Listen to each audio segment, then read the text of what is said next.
gómìnà ìpínlẹ̀ èkó ọlọ́lá jùlọ babájídé olúṣọlá sanwó-olú ó mà ti gbé ìgbésẹ̀ ńlá ní ìpínlẹ̀ èkó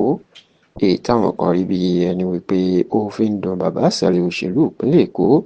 tó tún jẹ́ ààrẹ orílẹ̀-èdè nàìjíríà ìyẹn ààrẹ bọ́lá ahmed tinubu ó fi ń dun bàbá náà nínú pẹ̀lú bó ṣe yan ìgbìmọ̀ tí yóò máa ṣàkóso àwọn ọjà tó wà lẹ́kọ̀ọ́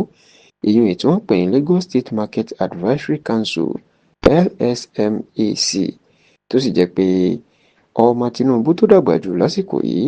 tó jẹ́ ìyálọ́jà fún gbogbo àwọn ọjà tó wà káàkiri Nàìjíríà tó tún jẹ́ ọmọbìnrin àkọ́kọ́ lórílẹ̀‐èdè yìí ìyẹn Alhaja Mujidat Fọláṣadé Tinubu Òjó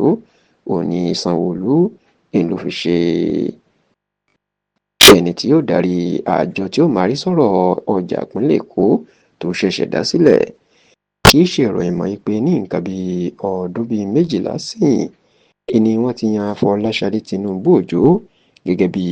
ìyálọ́jà fún gbogbo Nàìjíríà lẹ́yìn ikú ìyá bàbá ẹ̀ ìyá ààrẹ Bọ́lá Ahmed Tinubu olóògbé Àbíbátù Mọ́gàjí tó sì jẹ́ pé látìgbà náà ni ìyálọ́jà Fọláṣadé Tinubu Òjó ló ti ń ṣàkóso gbogbo ọjà tó wà ní Èkó ṣùgbọ́n lọ́jọ́ ajé tí í ṣe ọjọ́ Monday ọ̀sẹ̀ tí a wà nínú ẹ̀ yìí èyí tí í ṣe ọjọ́ 23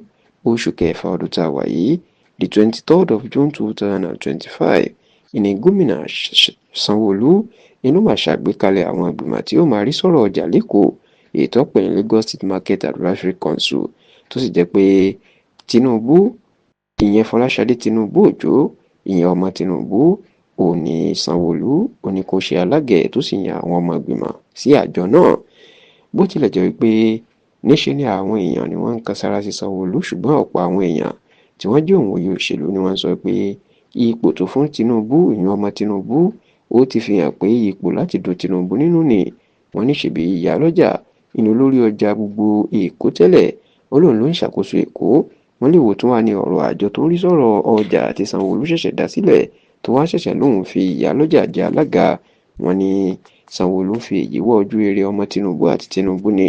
nítorí awuyewuye tó jáde ní àìpẹ́ yìí wípé ìjà wà láàrin Tinubu àti Sanwó-Olú lóòótọ́ sì ni ẹ rántí wípé láti bí ọ̀sẹ̀ mélòó kan sẹ́yìn iná ní ìjà ló ti wà láàrin Tinubu àti Sanwó-Olú pàápàá lórí yíyọ abẹnugan ilé ìgbìmọ̀ aṣòfin ìpínlẹ̀ Èkó ọ̀nàrẹ́bù Múdàsírù Àjàyí Ọ̀básá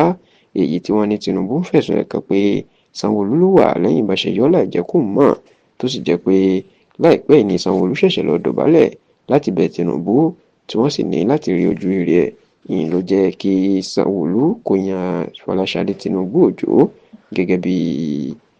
ẹni tí ó máa rí sí alága àjọ tó ń rí sọ̀rọ̀ ọjà lẹ́kọ̀ọ́ tó ṣẹ̀ṣẹ̀ dá sílẹ̀ báyìí.